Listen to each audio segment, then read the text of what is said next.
अस्सलामु अलैकुम व रहमतुल्लाहि व बरकातुहू। दोस्तों, कैसे हो? उम्मीद करता हूँ कि आप बहुत अच्छे होंगे, खुश होंगे और रहना भी चाहिए। आज का वाकया है एक नेक बाप की मजबूर लड़की। तो आइए दोस्तों शुरू करते हैं। एक आदमी जिसका नाम रहीम था, जो बहुत नेक और शरीफ इंसान था, जिसने कभी अपनी जिंदगी में किसी गैर औरत को बुरी निगाह से नहीं देखा। उस आदमी के घर की हालत बहुत खराब हो गई थी। नौबत यहाँ तक पहुँच गई कि घर में फाके हो गए। उस आदमी की एक जवान बेटी थी। जब फाके हद से बढ़ गए तो वो लड़की अपने छोटे बहन भाई की हालत देखकर बहुत परेशान होने लगी। उसके दिमाग में तरह तरह के सवाल उठने लगे। उसने सोचा कि क्यों ना मैं घर से निकलकर किसी काम की तलाश करूं, जिससे मैं अपने घर वालों का पेट भर सकूं। उस लड़की ने ये सोच कर घर से बाहर अपने कदम निकाल लिए और काम की तलाश में बाजार में निकल पड़ी। कभी किसी के घर में काम मांगने गई तो कभी किसी की दुकान में, मगर किसी ने उसे काम नहीं दिया। वो थक हार कर अपने घर वापस लौट आई। कई दिन तक रोज वो ऐसे ही काम की तलाश में घर से बाहर जाती और शाम को थक हार के घर लौट आती। जब कहीं भी उसे कोई काम नहीं मिला तो वो लड़की गलत कदम उठाने पर मजबूर हो गई।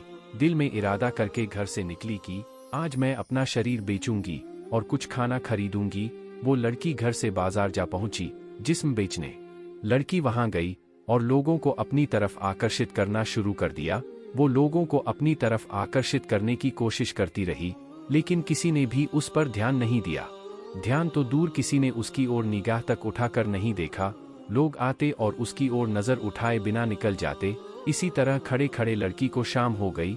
वो परेशान होकर घर की ओर कदम बढ़ाने लग गई। जब घर पहुंची तो अपने वालिद को परेशानी में देखा। दरवाजे पर बाप ने बेटी को देखा और पूछा, बेटी कहाँ गई थी?